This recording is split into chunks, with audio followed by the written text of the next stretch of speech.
So Alexis McAdams, thank you. She's with former President Trump in the city of brotherly love.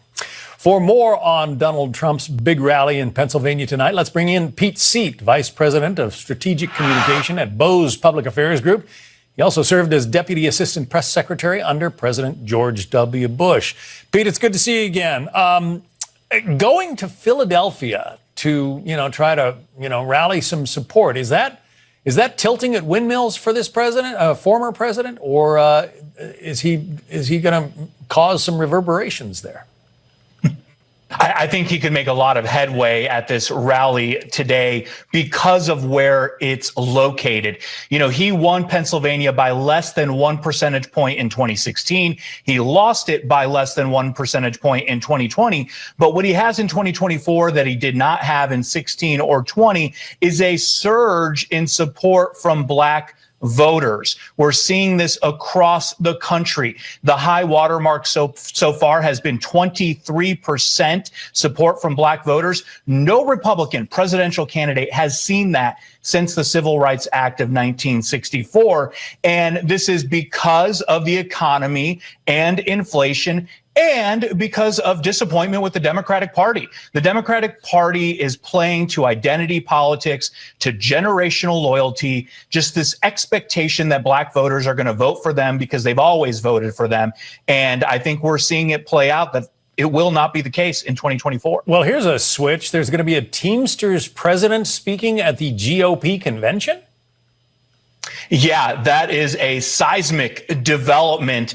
Another typical Democratic constituency, a union leader, the Teamsters in this case. And I think that what that shows is a recognition on the part of the president of the Teamsters that Donald Trump has a pretty darn good chance of winning this election, and he wants to build a relationship with the potential future president. But it's also a recognition that while union leadership may support and endorse Democrats like the United Auto Workers have endorsed Joe Biden, that doesn't mean union members are on board. They are not a monolith, and they, just like Black voters, resent being told what to do. So this is a very important platform, I think, for the Teamsters to reach out to Trump and to reach out to Republicans. You mentioned Pennsylvania being a very important state, really for both sides in this upcoming election, and the numbers bear that out.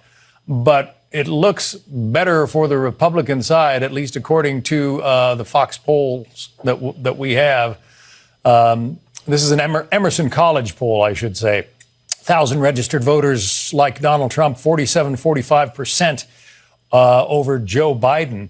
And then in the swing states, Donald Trump wins them all in these in this same Emerson College poll. Nevada, 46-43. Pennsylvania, as we said before, 47-45. There's Arizona, 47-43. Georgia, 45-41. And Michigan, he's up by a point, 46-45. Now, we've seen polls be wrong before, Pete. Are these some aberrations here? I mean, it was just 4 years ago that Joe Biden beat Donald Trump.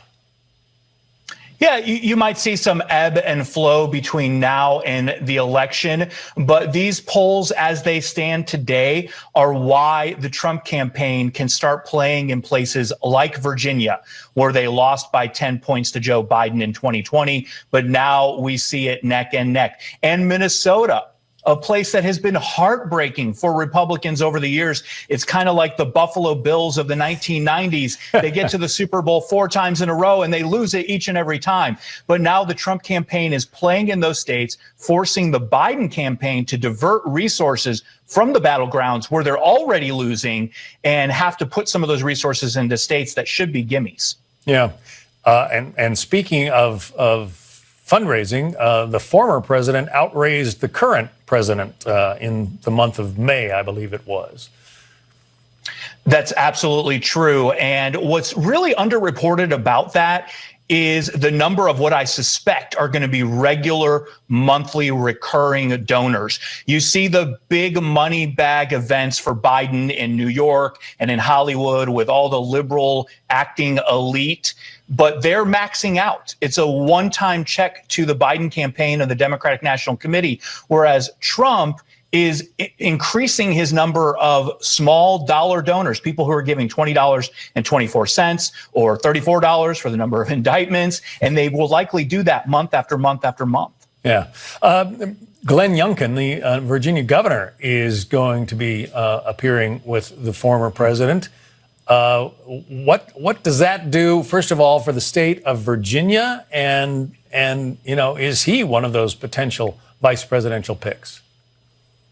He might be a sleeper pick. We haven't heard Glenn Youngkin's name bandied about all that much like we have other names like Doug Burgum and Marco Rubio and J.D. Vance. But this could potentially be an audition of sorts. We saw Donald Trump do that in 2016. Newt Gingrich, Chris Christie, Mike Pence, who obviously was eventually the vice presidential nominee. They all got their chance to shine in kind of an audition at a rally.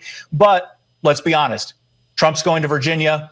Glenn Youngkin is a Republican governor of Virginia. It makes sense for him to be on that stage. All right. Pete Seat, good to talk to you. Interesting times. Thanks.